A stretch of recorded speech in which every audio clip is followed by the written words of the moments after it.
अपने इस वीडियो में मैं आज गणित की कक्षा 8 की वर्ग और वर्गमूल पाठ की शुरुआत कर रहा हूँ।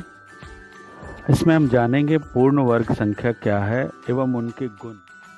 बच्चों, आज की इस कक्षा में मैं बात करूंगा वर्ग और वर्गमूल के संबंध में। अंग्रेजी में उसे कहते हैं स्क्वायर एंड स्क्वायर रूट। जब हम वर्ग बोलते हैं तो हमारे दिमाग में सबसे पहले एक छवि उभरती है। वर्ग ऐसा आकार जिसकी लंबाई और चौड़ाई समान हो। तो संख्याओं का वर्ग क्या होता है? तो जिस प्रकार से वर्ग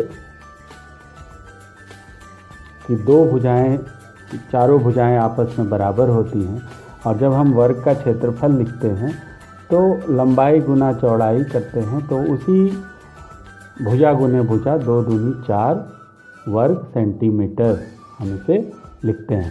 स्क्वायर सेंटीमीटर या सेंटीमीटर स्क्वायर या वर्ग सेंटीमीटर हिंदी में। तो कहीं ना कहीं संख्याओं का वर्ग का रिश्ता इसी वर्ग से है। और जब हम कहते हैं 2 का वर्ग, वर्ग अर्थात ये घात में 2 होगा, तो 2 गुना 2 उसी संख्या का। अगर हम बोले 3 का वर्ग तो क्या होगा? 3 गुना 3। अगर हम बोले 5 का वर्ग तो क्या होगा? 5 गुना 5। तो गुना करके अगर हम देखें 2 दूनी 4, 3 तिया 9, 5 पचे 25। तो इस तरह से अगर हम संख्याओं का वर्ग, हमने समझा कि किसी भी संख्या का वर्ग अर्थात किसी संख्या को उसी संख्या से गुना करने पर जो गुणनफल प्राप्त होता है वह उस संख्या का वर्ग होता है। उदाहरण के लिए जैसे अभी हम लोगों ने देखा 3 का वर्ग पावर 2 होगा, तो संख्या को उसी संख्या को 2 बार गुना, 3 गुना 3 क्या आया? 9, 3 तिया 9। 5 का वर्ग मतलब 5 गुना 5 क्या आ जाएगा? 25। तो हम क्या कर सकते हैं कि 9 3 का वर्ग है, 25 5 का वर्ग है। तो अगर किसी संख्या का वर्ग आपसे पूछा जाए तो आपको उसी संख्या को उसी संख्या से गुना देकर आप उसका वर्ग बता सकते हैं। जैसे 10 का वर्ग 10 गुना 10, 10 दहिये 100।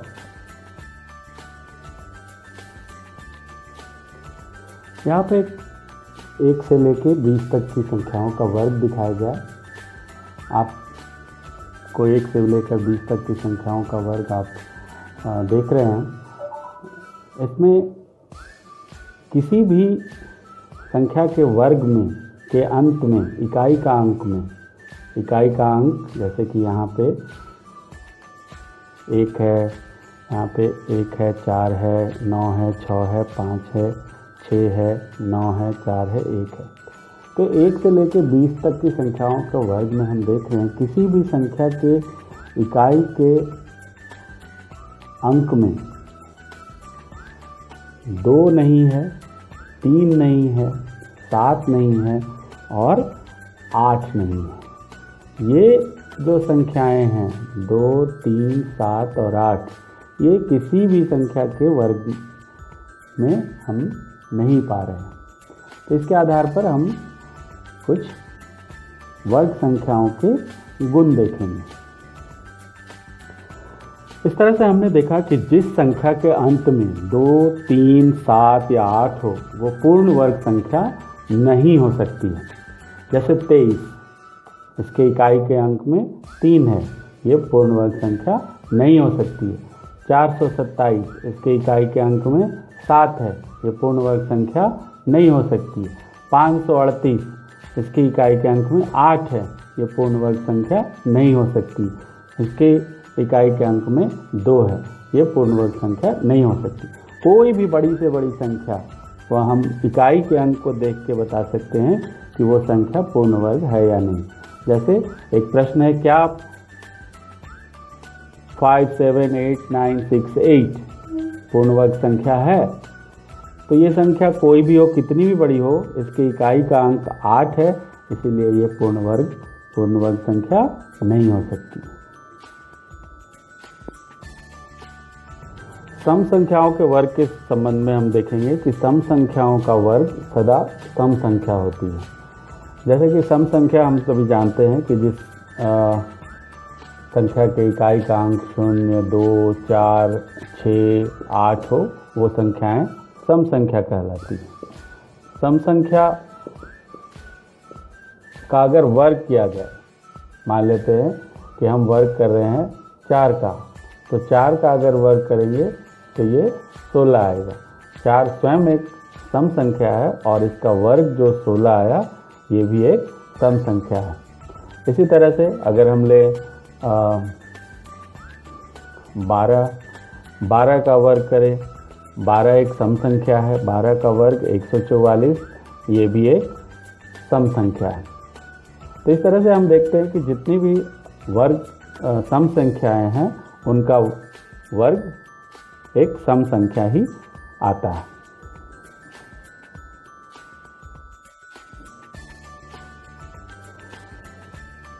विषम संख्याओं के वर्ग का भी गुण है कि विषम संख्याओं का अगर हम वर्ग करें तो सदा हमें प्राप्त होने वाली जो संख्या होगी, वर्ग संख्या, वो विषम ही प्राप्त होगी। 7 एक विषम संख्या है। 7 का वर्ग जब हम करेंगे, 7 सते 49, तो 7 का वर्ग 49 है। 7 स्वयं भी विषम है और इसका वर्ग भी विषम संख्या प्राप्त होती है। 21 विषम संख्या है। 21 का वर्ग 441, ये भी एक विषम संख्या है। 25 एक विषम संख्या है। 25 का भी वर्ग अगर हम करें तो 625। तो इस तरह से हम देख रहे हैं कि विषम संख्याओं का वर्ग भी सदा हमें विषम संख्या ही प्राप्त होगी। यदि किसी संख्या के अंत में शून्य की संख्या विषम हो तो वह संख्या पूर्ण नहीं होगी। आपको पता है जैसे 4 एक पूर्ण वर्ग संख्या है, लेकिन अगर हम इसमें एक शून्य लगा दें 40, तो ये पूर्ण वर्ग संख्या नहीं है। जैसे 9 पूर्ण वर्ग है, लेकिन अगर 9 में 3 जीरो लगा दिए, जो कि विषम संख्या 3 जीरो है, तो ये जो 9000 है, ये पूर्ण वर्ग नहीं हो सकता है। शून्य की संख्या सम होनी चाहिए, और जो जैसे अगर 4 एक पूर्ण वर्ग संख्या है और इसके साथ 2 जीरो हैं, 400 है, तो ये पूर्ण वर्ग संख्या है, ये 20 का वर्ग है। इसी तरह से 9 एक पूर्ण वर्ग संख्या है और इसके साथ जो शून्य है वो भी सम होना चाहिए। 900 ये एक पूर्ण वर्ग संख्या है। तो शून्य की संख्या सम होनी चाहिए और उसके साथ जो अंक है वो पूर्ण वर्ग होना चाहिए, तभी वो संख्या पूर्ण वर्ग होगी। अगर शून्य की संख्या विषम है तो वो पूर्ण वर्ग नहीं होगी। अब हम देखेंगे संख्या के इकाई स्थानांक, जिस संख्या का हमें वर्ग करना है उसके इकाई का स्थानांक, और जो संख्या वर्ग करने के बाद प्राप्त होगी उसके इकाई के अंक में क्या संबंध है। अगर वो संख्या के इकाई का अंक 1 या 9 है तो हमें उस संख्या के वर्ग जो प्राप्त होगी उसके इकाई का अंक हमेशा 1 होगा। जैसे 11 की इकाई का अंक 1 है, 11 का वर्ग 121, इसके इकाई का अंक 1 है। अगर 19 है, इकाई का अंक 9 है, इसका वर्ग 361, मतलब इकाई का अंक 1। तो हमें 1 या 9 अगर हो जिस संख्या को हम वर्ग कर रहे हैं उसके इकाई में, तो हमें जो प्राप्त वर्ग संख्या होगी उसकी इकाई का अंक 1 होगा। इसी तरह से 2 या 8 के लिए 4 प्राप्त होगा। जैसे 12 का वर्ग 12 की इकाई का अंक 2 है, तो हमें 144 में इकाई का अंक 4 प्राप्त हुआ। 18 का वर्ग 324, इकाई का अंक 8 है, यहाँ इस संख्या के वर्ग का इकाई का अंक 4 है। तो 2 या 8 होगा तो हमें हमेशा 4 प्राप्त होगा। 3 या 7 होगा तो 9 प्राप्त होगा। जैसा कि 13 के वर्ग में और 17 के वर्ग में आप देख सकते हैं। 13 के वर्ग में इकाई का अंक 3 है और 17 के वर्ग में इकाई का अंक 7 है, लेकिन इन संख्याओं के जो वर्ग प्राप्त हुए हैं उसके इकाई का अंक 9 है। 4 या 6 में हमेशा 6 प्राप्त होगा। जैसे 14 में इकाई का अंक 4 है और 16 में इकाई का अंक 6 है, लेकिन इन संख्याओं के वर्ग जो प्राप्त हुए हैं उन दोनों में इकाई का अंक आप देख रहे हैं 6 है। तो 4 या 6 अगर हो इकाई के अंक में जिस संख्या को हम वर्ग कर रहे हैं तो हमें 6 प्राप्त होगा। 5 अगर 5 हो तो हमें 5 ही प्राप्त होगा। हम सभी जानते हैं 5 का वर्ग 25 होता है। उसी तरह से 15 का वर्ग 225, तो इकाई का अंक अगर 5 है तो प्राप्त वर्ग संख्या का भी इकाई का अंक 5 होगा। 0 अगर 0 हुआ उस संख्या के इकाई के अंक में तो उस संख्या का हम वर्ग कर रहे हैं तो उसके भी इकाई का अंक 0 प्राप्त होगा। जैसे कि 10 का वर्ग 100, तो इकाई का अंक 0, तो प्राप्त संख्या का भी इकाई का अंक 0 होगा। अगर दी गई दो संख्याओं के बीच वर्ग संख्या कौन कौन सी है, अगर इसका हमें पता लगाना। जैसे उदाहरण के लिए देखते हैं, यदि आपसे पूछा जाए कि 1 और 10 के बीच में पूर्ण वर्ग संख्याएं कौन है, क्या 2 पूर्ण वर्ग संख्या है, क्या 3 पूर्ण वर्ग संख्या है, 4 पूर्ण वर्ग संख्या है, क्योंकि 2 गुना 2 करने से 4 प्राप्त होता है। 5 पूर्ण वर्ग संख्या नहीं, ऐसी कोई संख्या नहीं है जिसको उसी से गुना किया जाए तो 5 प्राप्त हो या 6 प्राप्त हो या 7 प्राप्त हो या 8 प्राप्त हो। तो और 9 एक पूर्ण वर्ग संख्या है क्योंकि 3 गुना 3 करने से 9 प्राप्त होता है। तो इस तरह से हम देखेंगे कि दी गई संख्याओं के बीच हम वर्ग संख्या का पता लगा सके। अगर आपसे कहा जाए कि 28 और 42 के बीच में कौन सी पूर्ण वर्ग संख्या है, तो आप देखेंगे कि 28 मतलब 5 का वर्ग से ये बड़ा है। 28 जो है वो बड़ा है 5 के वर्ग से, और 42 क्या है, 37 49 7 के वर्ग से छोटा है। मतलब 7 का वर्ग 42, 7 का वर्ग 49 होगा, वो 49 है और ये 42 है। मतलब 28 और 42 के बीच में एक संख्या मिल रही है जो है 6 का वर्ग, और वो संख्या कौन सी है, 36। तो हम कह सकते हैं कि 28 और 42 के बीच की पूर्ण संख्या कौन सी है, 36 है। अब एक प्रश्न आता है कि 2 क्रमागत वर्ग संख्याओं के बीच कितनी संख्याएं हैं। 2 क्रमागत मतलब ठीक बाद वाली संख्या। अगर हम 2 ले रहे हैं और 2 के बाद वाली संख्या 3, तो 2 का वर्ग और 3 का वर्ग, तो 2 का वर्ग है 4 और 3 का वर्ग है 9। तो इसके बीच कितनी संख्याएं हैं, 5 6 7 और 8। मतलब 1 2 3 4 संख्या प्राप्त हुई। तो ये तो संख्या कम है, तो हम इसे गिन के प्राप्त कर सकते हैं। अगर हम संख्या को और बढ़ा दें, 4 का वर्ग और 5 के वर्ग में कितनी संख्याएं हैं बताइए। तो 4 का वर्ग 16 और 5 का वर्ग 25। अब अगर हम गिनेंगे 17 18 19 20 21 22 23 24 और तब 25, 1 2 3 4 5 6 7 8। लेकिन ये तरीका तो बहुत टाइम टेकिंग भी है। अगर संख्या बड़ी बड़ी हो गई तो हमें पता लगा, तो हम इसे ऐसे देखेंगे कि ये अगर n है और इसे ये ठीक बाद वाली संख्या है n+1 है, ये n का वर्ग है और ये n+1 का वर्ग है। तो इन दोनों के बीच जो संख्याएं होंगी, आप देख रहे हैं क्या संबंध आ रहा है। यहाँ पे n मतलब n, यहाँ पे n का मान क्या है, 4 है, 4 का वर्ग है। तो 1 2 3 4 5 6 7 8, मतलब ये 4 को अगर हम डबल कर दें तो 8 हो गया। मतलब जो भी क्रमागत संख्या के बीच में, 2 क्रमागत वर्ग संख्याओं के बीच में कितनी संख्याएं होंगी, तो 2n संख्याएं होंगी। 2n अगर 4 और 5 के वर्ग के बीच में किया जा रहा है तो 4 दूना 8। अगर हम आपको बोले कि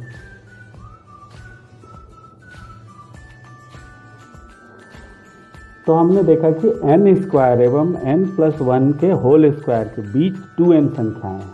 जैसे अगर मैं आपको बोलूँ कि 10 का वर्ग और 11 का वर्ग के बीच कितनी संख्याएं हैं, तो n का वैल्यू कितना है, तो यहाँ पे 2 गुना 10 20 संख्याएं होंगी। कोई भी नंबर अगर हम पूछे 21 का वर्ग और 22 के वर्ग के बीच में कितनी संख्याएं हैं, तो जस्ट हमको पहले वाले संख्या को डबल कर देना है, 42 संख्याएं। तो अब ये काम आसान हो गया। कोई भी दो क्रमागत संख्याओं के बीच कितनी संख्याएं हैं अगर हमें पता लगाना है, तो हमें बस उस संख्या, जो छोटी संख्या है, उसको डबल कर देना है। अब हम क्रमागत विषम संख्याओं का योग देखते हैं। क्रमागत विषम संख्याएं बच्चों पता है 1, 3, 5, 7, 1 की अगली विषम संख्या 3, 3 की अगली 5, 5 की अगली 7।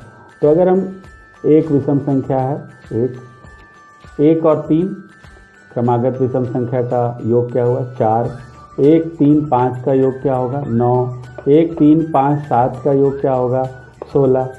इस तरह से हम अगर इसको पैटर्न को देख रहे हैं तो 4, तो ये क्या हुआ 2 का वर्ग 4, 2 क्रमागत संख्या है तो 2 का वर्ग, 3 क्रमागत संख्या है तो 9 मतलब 3 का वर्ग, 4 क्रमागत संख्या है तो 4 का वर्ग। मतलब इसे हमें योग करने की कोई आवश्यकता नहीं है। जितनी क्रमागत विषम संख्याएं हैं क्रमागत होना चाहिए, 1, 3, 5, 7, 9, 11, 1, 2, 3, 4, 5, 6 संख्याएं हैं, तो इसका योग बिना जोड़े हम जान सकते हैं 6 का वर्ग 36 होगा।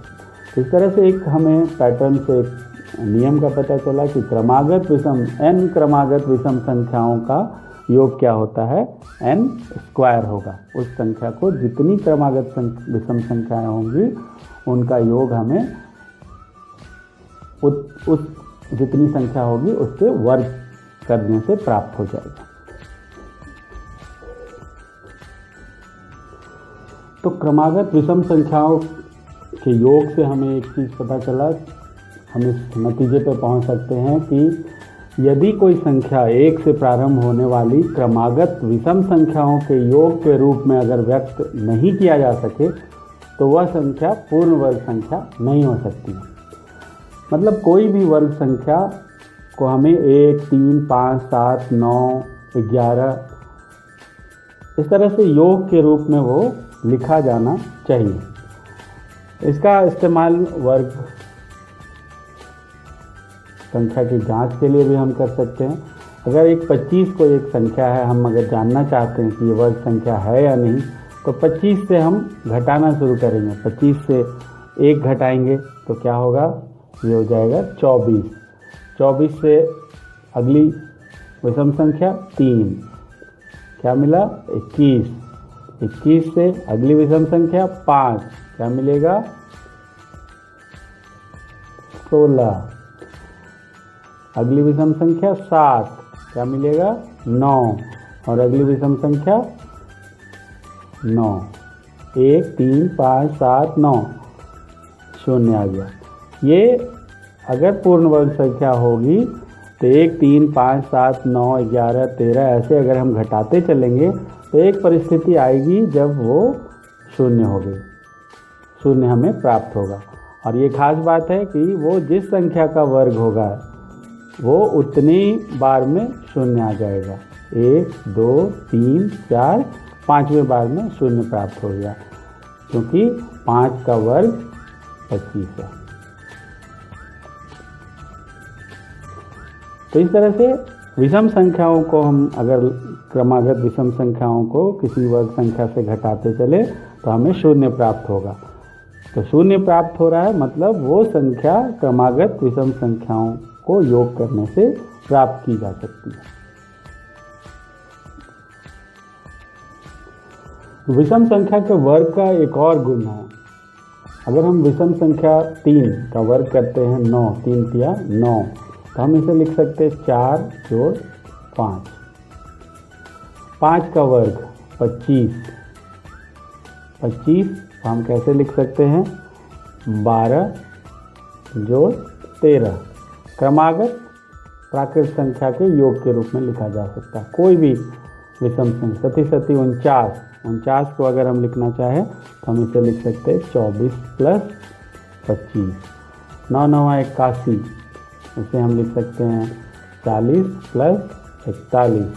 11 11 121, हम इसे लिख सकते हैं 60 प्लस 61।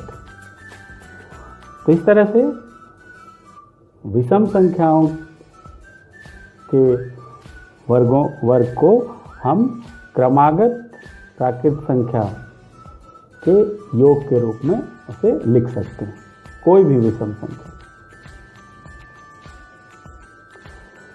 अब देखते हैं दो क्रमागत सम या विषम संख्याओं के गुणनफल में भी हम एक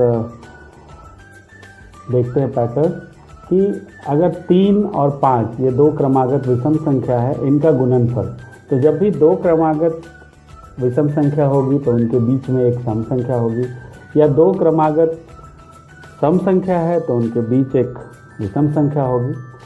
तो 3 और 5 अगर हम इसको करना चाहते हैं तो 3 पचे 15 होता है, ये तो हमें पता है।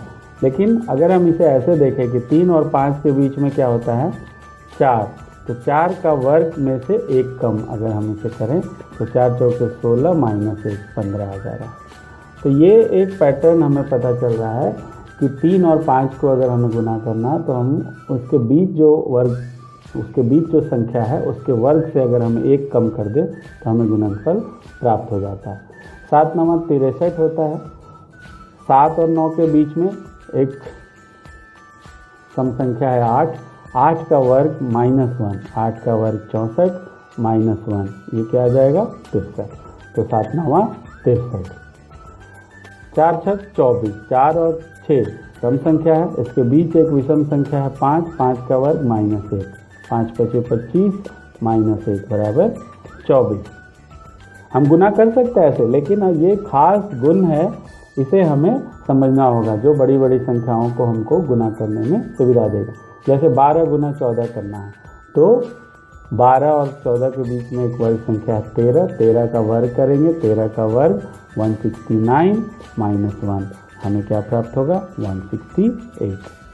इस तरह से किसी भी संख्या को हम लोग क्रमागत जो सम या विषम संख्याओं का गुणनफल है उसमें हम ये पैटर्न देख सकते हैं। दो क्रमागत वर्ग के बीच कोई भी पूर्ण वर्ग संख्या नहीं होती।